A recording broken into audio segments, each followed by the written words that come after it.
The Serpent in the Apocryphon of John. The Apocryphon of John presents a striking reinterpretation of the Genesis narrative, particularly in its depiction of the serpent. Unlike some Gnostic texts that view the serpent as a liberating figure, this text aligns the serpent with Yaldabaoth, the ignorant and oppressive creator. The serpent does not merely offer knowledge, but plays a role in subjecting humanity to sexual desire and reproduction, which are portrayed as consequences of Yaldabaoth's dominion. This perspective redefines the serpent's role and challenges traditional interpretations of the Edenic fall. The passage in the Apocryphon of John states, "However, I caused them to eat." I asked the Savior, "Lord, isn't it the serpent who caused Adam to eat?" He smiled and replied, "The serpent caused them to eat in order to produce the wickedness of the desire to reproduce that would make Adam helpful to him." This passage suggests a dual perspective on the act of eating.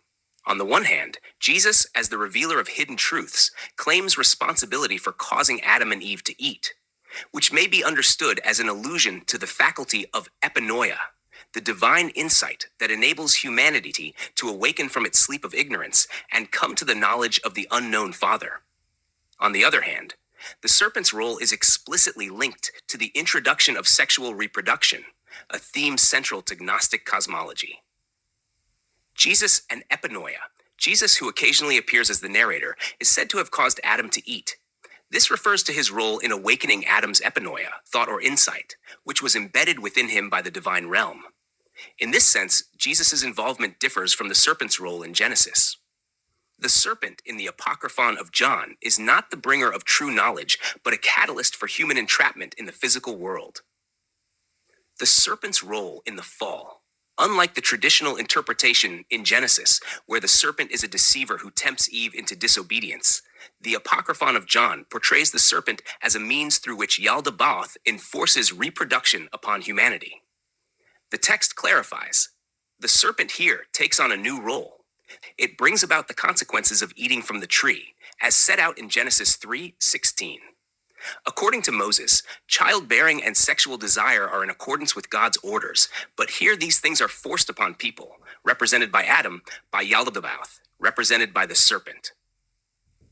This interpretation presents sexual reproduction as an imposed condition rather than a natural aspect of creation.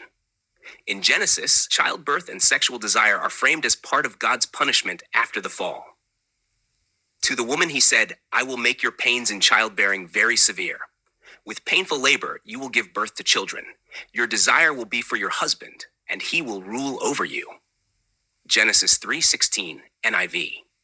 However, in the Apocryphon of John, these consequences are not seen as divine punishment, but as part of Yaldabaoth's scheme to perpetuate the material world. The serpent, rather than acting independently, is a mechanism through which Yaldabaoth ensures the continuation of the human race under his dominion. The Gnostic rejection of the serpent as a liberator. Some Gnostic traditions, particularly Sethian texts, present the serpent as a positive figure, a revealer of knowledge who helps humanity awaken to its divine origins. However, the Apocryphon of John does not adopt this perspective. Instead, the serpent is depicted negatively, reinforcing the control of Yaldabaoth over humanity. The Apocryphon of John presents the serpent in a complex role. While it facilitates the act of eating from the tree, an act associated with knowledge, it ultimately serves Yaldabaoth's purpose by bringing about the consequences described in Genesis 3:16. Unlike in Moses' account, where childbearing and sexual desire are part of God's design, here they are imposed on humanity by Yaldabaoth, with the serpent playing a role in that process. Though the serpent's actions lead to knowledge, they also ensure humanity's continued entrapment in the material world. The serpent as an agent of Yaldabaoth. Unlike Genesis, where the serpent's actions are ambiguous and open to interpretation, here the serpent serves Yaldabaoth's agenda. The eating from the tree leads not to enlightenment, but to the introduction of the wickedness of the desire to reproduce. This suggests that Yaldabaoth, through the serpent, forces humanity into the cycle of physical birth and death.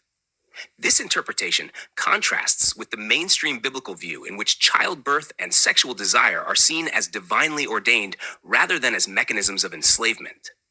This clarification distances the Apocryphon of John from other Gnostic interpretations that celebrate the serpent as a bringer of divine wisdom.